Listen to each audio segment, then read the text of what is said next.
बिहार विधानसभा चुनाव में लगातार 2 बार एआईएम को मिली जीत के बाद से उत्तराखंड और उत्तर प्रदेश के विधानसभा चुनाव पर एआईएम की नजर है और उत्तराखंड में लगातार पार्टी खुद को मजबूत करने के लिए उत्तराखंड के 4 जिलों पर फोकस बनाए हुए है। चलिए इस विषय में हमारे साथ बातचीत करने के लिए एआईएम के प्रदेश अध्यक्ष डॉक्टर नैयर काजमी जी मौजूद हैं। इनसे हम बातचीत करेंगे और जानेंगे कि उत्तराखंड में होने वाले 2027 के विधानसभा चुनाव को लेके एआईएम की क्या तैयारी है और क्या कहना चाहेंगे। सर ये बताइए कि उत्तराखंड में 2027 में विधानसभा चुनाव होना है, उसको लेके आप लोगों की क्या तैयारी है? देखिए, पहले तो मैं आपका शुक्रिया अदा करता हूं कि आपने मुझे अपने चैनल पर समय दिया। मैं आपके तमाम चाहने वालों को, आपके तमाम सुनने और देखने वालों का धन्यवाद। देखिए, जहां तक ताल्लुक 2027 का है, उसमें अभी वक्त है। कुछ भी कहना बहुत जल्दबाजी हो जाएगी कि हम क्या करेंगे, लेकिन अभी ये समीक्षा बैठक है और हमारे जो संगठन के लोग हैं उनकी समीक्षा बैठक है। हम संगठन के लोगों को अपने इकट्ठा, जो हमारा संगठन है यहाँ पर, उसको इकट्ठा कर रहे हैं। और 2022 में आप चुनाव लड़े थे, कई सीटों पर चुनाव लड़े थे, कितनी सीटों पर चुनाव लड़े थे? देखिए, 2022 का जहां तक ताल्लुक है, 2020 में 1 जनवरी 2020 को पार्टी उत्तराखंड में कदम रखा था। पार्टी ने पहला कदम था और उसके फौरन बाद लॉकडाउन हो गया था। तो चंद दिन ही हुए थे पार्टी को यहाँ आए हुए, लेकिन हमारे जो पार्टी से जुड़े हुए लोग थे उन्होंने कहा कि नहीं साहब, पार्टी को इंट्रोड्यूस कराने के लिए कि हमारी पार्टी एमआईएम यहाँ पर आ गई है। ओवैसी साहब की पार्टी ऑल इंडिया मजलिस इत्तेहादुल मुस्लिमीन यहाँ उत्तराखंड में आ गई है।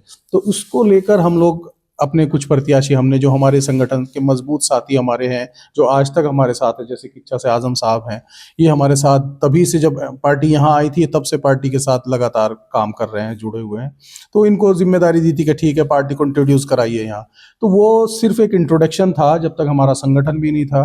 तो हम लोगों ने इंट्रोड्यूस करा दिया है पार्टी को। अब हमारा संगठन भी है, उसी की समीक्षा बैठक चल रही है पूरे प्रदेश में जहाँ जहाँ हमारा संगठन है। अच्छा, 2027 की अगर बात की जाए तो 2027 का जो विधानसभा चुनाव होना है, आपका क्या फोकस है? किस तरह से पार्टी उत्तराखंड में खुद को मजबूत करेगी और चुनावी मैदान में आएगी? देखिए, सबसे पहली बात तो यह है कि जो इस वक्त उत्तराखंड के अंदर 2 सरकारें रही हैं, चाहे वो कांग्रेस की रही हो या भारतीय जनता पार्टी की रही हो, दोनों की कथनी और करनी में बहुत अंतर है।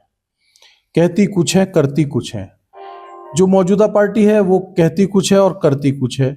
आज जिस तरह की अपनी हठधर्मी, अपनी ताकत के बल पर जो चीज़ें उत्तराखंड के अंदर हो रही हैं, चाहे वो यूसीसी का कानून हो, चाहे वो मदरसा बोर्ड को ख़त्म करना हो, चाहे वो मस्जिद की मीनार के माइक उतारना हो, चाहे आज़ान की आवाज़ को कम करना हो, वो तमाम चीज़ें, जो तमाम मुद्दे हैं उत्तराखंड के अंदर, वो तमाम मुद्दे लोगों की नज़रों में हैं। और जो अच्छे लोग हैं, जो सच्चे लोग हैं, जो इस एकता और भाईचारे को पसंद करने वाले लोग हैं, वो इस बात को महसूस कर रहे हैं कि प्रदेश की जो सरकार है वो सिर्फ एक धर्म के लोगों को टारगेट कर कर अपनी रोटी सेकना चाहती है, सत्ता की कुर्सी बचाना चाहती है।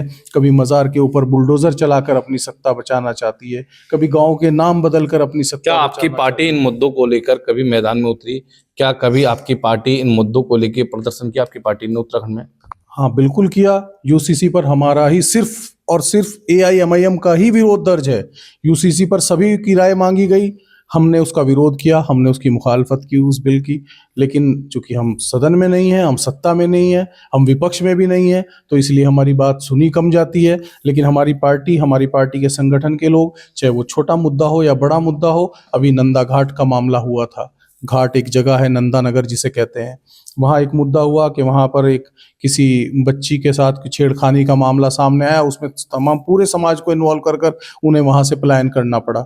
हम लोग उन्हें डीजीपी साहब के पास लेके गए। डीजीपी साहब ने उसमें सच्चाई से जांच कराई और जांच कराकर सच्चाई के साथ उन लोगों को फिर वहाँ वापस उनके घरों में भेजा और बाकायदा एक चौकी नंदानगर के नाम से एक चौकी वहाँ पर गठित कर दी गई, नंदा घाट के नाम से।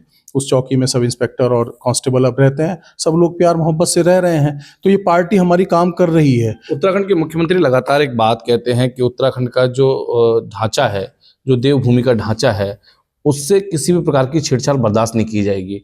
उस पर आपका क्या कहना है? देखिए, मुख्यमंत्री किसी एक समाज का नहीं होता। जब शपथ लेते हैं तो ये शपथ में, संविधान की ओत में ये कहा जाता है कि मैं सर्व समाज का मुख्यमंत्री हूँ, मैं पूरे प्रदेश का मुख्यमंत्री हूँ। तो उन्हें ये बात सोचनी चाहिए कि उन्होंने जिस संविधान की ओत ली है उसमें सर्व समाज की बात की है। लेकिन माननीय, मुझे बड़े अफसोस के साथ ये कहना पड़ रहा है कि माननीय मुख्यमंत्री जी सिर्फ और सिर्फ कॉम्युनल बातें करने लगे। सिर्फ उन्हें मस्जिद की मीनार दिखाई देती है, मज़ार का गुम्बद दिखाई देता है, अजान की आवाज़ सुनाई देती है, मदरसे में पढ़ता हुआ बच्चा नज़र आता है, कुर्ता पजामा पहने हुए लोग नज़र आते हैं। इसके अलावा वो कुछ देख नहीं रहे और सिर्फ एक बड़े तबके को खुश करने के लिए गाँव का नाम बदल देते हैं।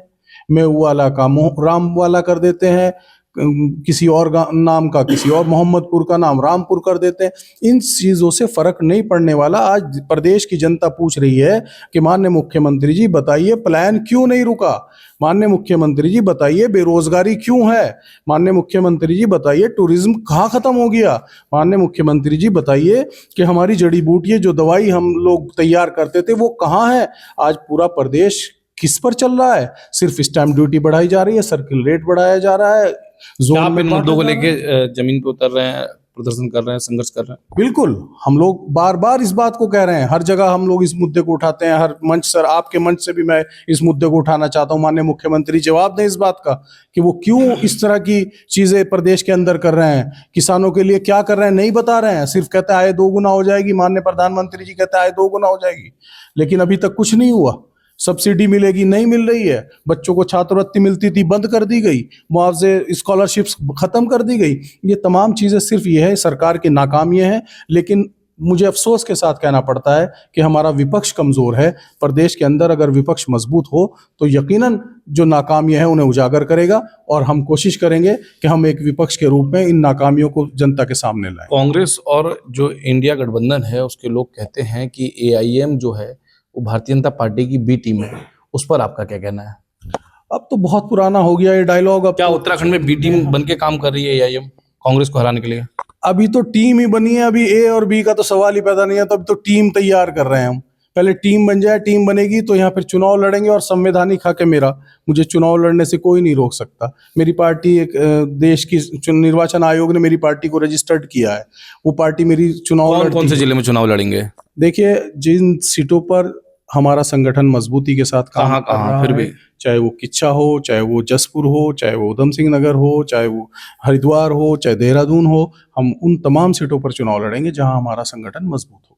क्या अपील करना चाहेंगे उत्तराखंड की जनता से?